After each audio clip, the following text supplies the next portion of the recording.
같이 읽겠습니다. 엘리사벳이 잉태를 못함으로 그들에게 자식이 없고 많더라. 아멘. 할렐루야. 반갑습니다. 우리 오늘 하루도 이 말씀으로 승리하시기를 주님의 이름으로 축복합니다. 아멘.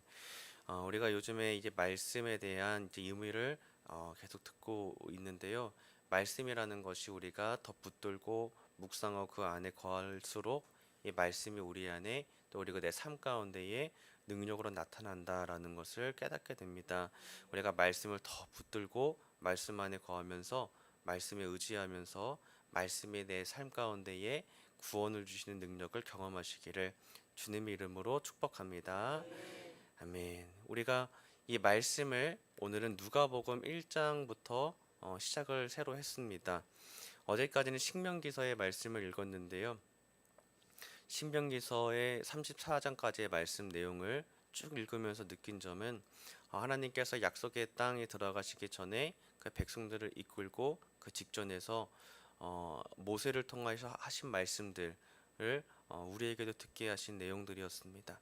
그 말씀의 내용들을 보니까 하나님께서는 약속의 땅에 들어가서 우상을 숭배하지 말고 여호와 하나님을 붙들고 그분을 떠나지 말아라 라는 내용들을 묵상했었습니다.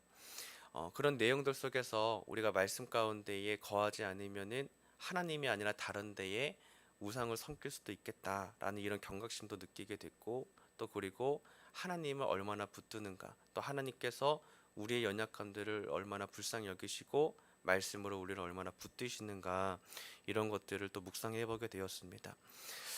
이스라엘 백성들은 약속의 땅 가운데 들어갔는데, 사실 약속의 땅 가운데 들어가서도 하나님을 온전하게 붙들고 살지는 못했습니다. 도리어 우상을 숭배하고 하나님이 아니라 그 나라 가운데에 다른 우상들을 섬기면서 하나님을 섬기지 못하고 우상을 숭배하는 신앙을 보였던 것이죠.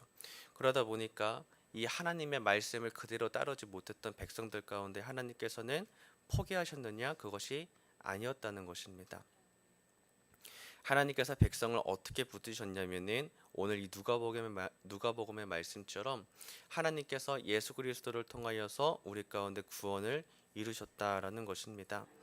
이 예수님께서 우리 가운데 오셔서 하신 모든 말씀들 중에서 저도 찾아보니까 가장 많이 인용된 구약의 말씀 구절이 신명기서라고 하더라고요.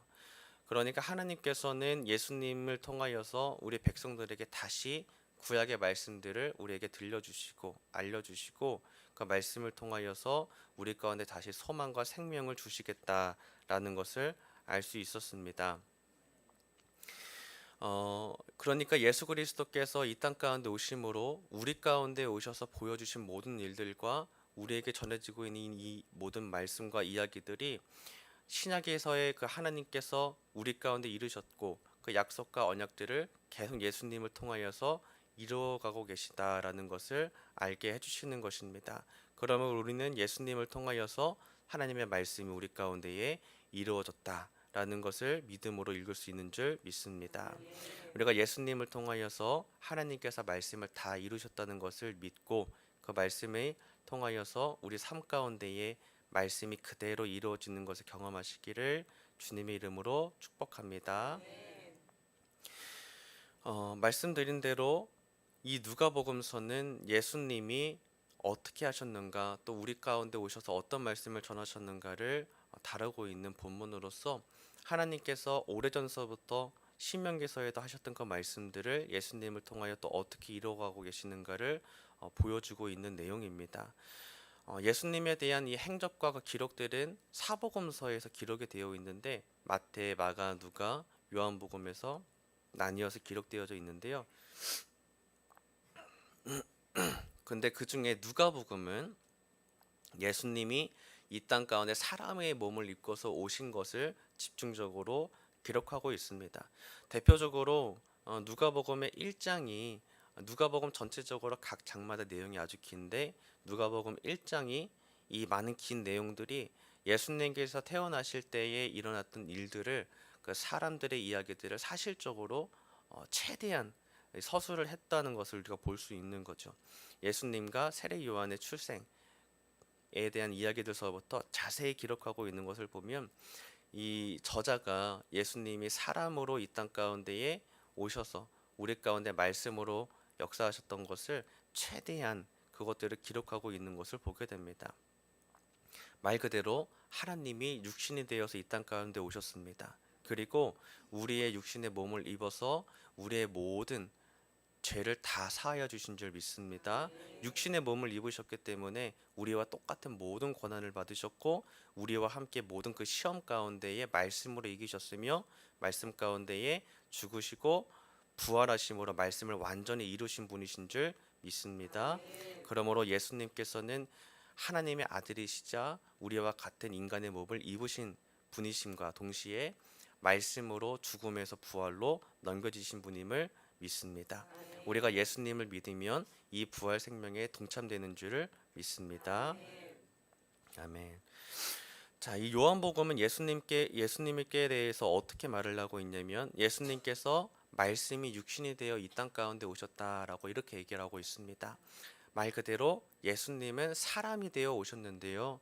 요한복음은 그거를 참 이렇게 표현을 하는 것이 참 은혜롭습니다. 말씀이 육신이 되어 우리 가운데 오셨다는 것입니다. 이 말씀이 우리가 살고 있는 사람들의 삶과 이 땅 가운데 오셔서 말씀으로 역사하시고 또 말씀이 이루어질 수 있도록 다 이루셨다는 것을 알게 되는 것입니다. 그러니까 하나님의 말씀이 태초부터 계셨던 그 말씀이 우리 가운데 오셔서 역사하셨다. 그 역사하신 것이 어떻게 역사하셨는가가 사복음서에 기록되어 있다는 거죠. 누가복음에서 한번 말씀을 보여주시면 좋겠는데요. 4장 18절, 19절 말씀을 보여주시면 예수님께서 이 땅 가운데 오셔서 하셨던 많은 사역들 중에 특히 이 누가복음의 저자 누가는 이 부분을 좀 집중했습니다. 누가복음 4장 18절, 19절 같이 읽겠습니다. 시작. 주의 성령이 내게 임하셨으니 이는 가난한 자에게 복음을 전하게 하시려고 나를 보내사 포로된 자에게 자유를 눈먼 자에게 다시 보게 함을 전파하며 눌린 자를 자유롭게 하고 주의 은혜의 해를 전파하게 하려 하심이라 하였더라. 아멘. 자, 예수님께서 하신 말씀은 주님의 성령이 내게 임하셨으니 이는 가난한 자에게 복음을 전하게 하시려고 기름을 부으시고 나를 보내사 포로된 자에게 자유를 주신다. 그리고 눈먼 자에게는 다시 보게 함을 전파하신다. 그리고 눌린 자가 있다면은 자유롭게 하신다. 그리고 이 모든 하나님 주의 은혜의 해를 전파하게 하려 하심이다라고 예수님 말씀하십니다. 이 누가복음서의 저자 누가는 의사였습니다. 아픈 사람을 고치는 의사였는데 그 의사 누가가 보기에 예수님은 그냥 단순히 사람의 몸을 고쳐주는 분뿐만이 아니라 영혼의 구원을 위하여서 모든 치료 사역을 다 하셨던 분이라는 것을 믿게 됐던 거죠. 그런 누가가 인용하고 있는 이 예수님의 말씀 기록했던 것은 예수님께서 가난한 자에게 복음을 주시고 나에게 기름을 부으셔서 포로된 자에게 자유도 주시고 눈먼 자도 다시 보게 하신다. 또 그리고 눌린 자를 자유롭게 하신다라는 것입니다. 이 말씀은 이사야서 61장 1절을 인용한 말씀인데요. 이사야 61장 1절 제가 읽어보면 주 여호와의 영이 내게 내리셨으니 이는 여호와께서 내게 기름을 부으사 가난한 자에게 아름다운 소식을 전하게 하려 하심이라. 나를 보내사 마음이 상한 자를 고치며 포로된 자에게 자유를 갇힌 자에게 노임을 선포하며. 아멘. 하나님의 성령이 임하시면 이 아픈 자와 눌린 자들이 다 자유하게 되는 줄 믿습니다. 특별히 하나님께서는 예수 그리스도의 말씀과 예수님의 영을 통하여서 우리 가운데 이 자유함을 선포하게 하신 줄 믿습니다. 우리가 이 예수님의 말씀을 믿고 예수님을 내 안에 초대하여서 예수님과 함께 거할 때 우리 가운데 자유하게 되는 은혜를 입으시기를 주님의 이름으로 축복합니다. 아멘.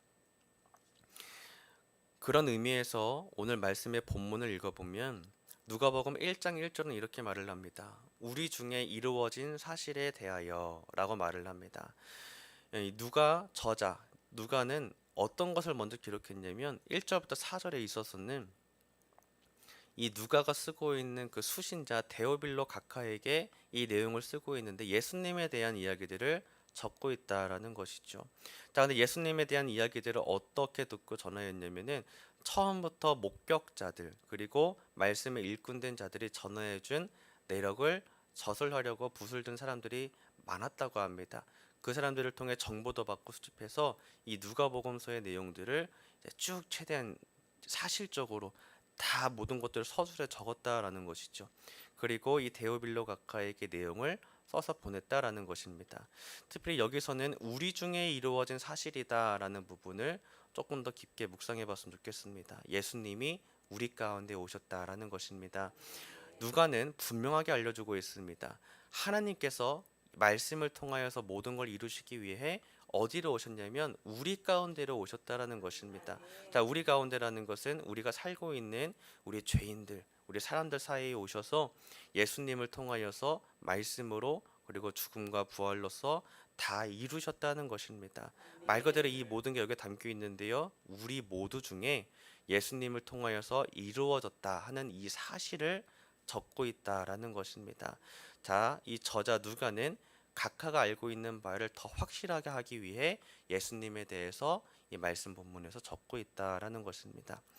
자, 그러면서 5절부터는 예수님의 이 아버지와 어머니에 대해서 적고 있는데요. 일단 5절에서는 세례 요한의 출생을 예고하면서 그 아버지와 어머니를 통하여서 어떻게 예수님과 함께 이 이야기들이 전개되고 나오고 있는가 이제 그거를 알려주고 있습니다.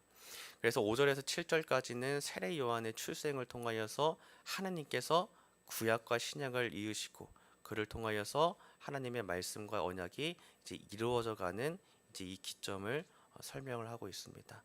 이제 오늘은 이 7절까지만 읽었고요.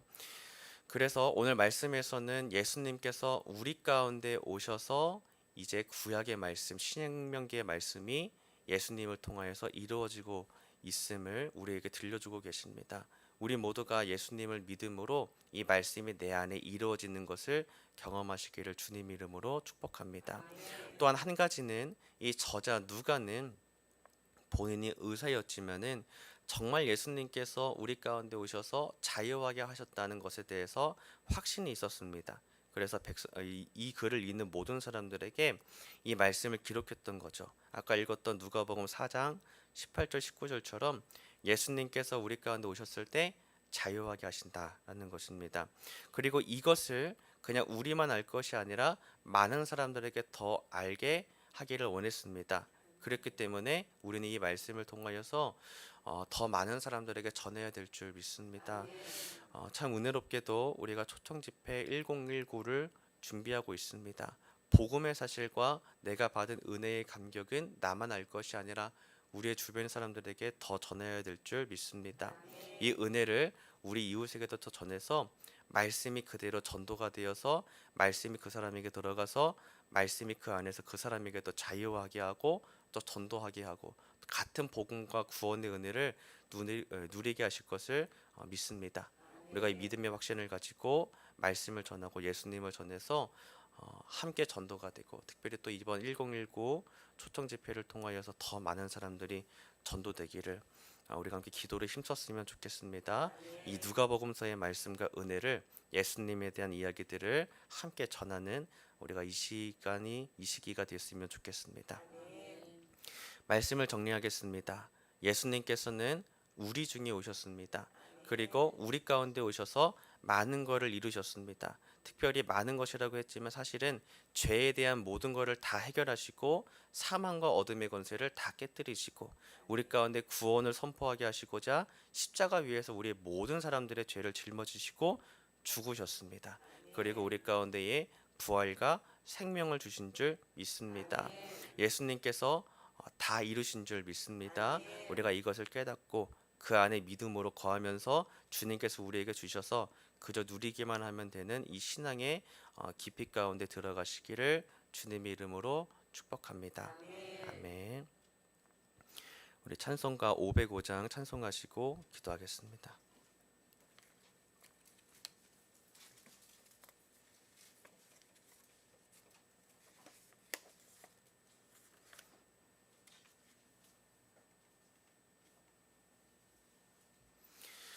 우리 함께 부활 신앙 및 교회 부흥을 위한 기도 제목 기도하고 찬양하겠습니다.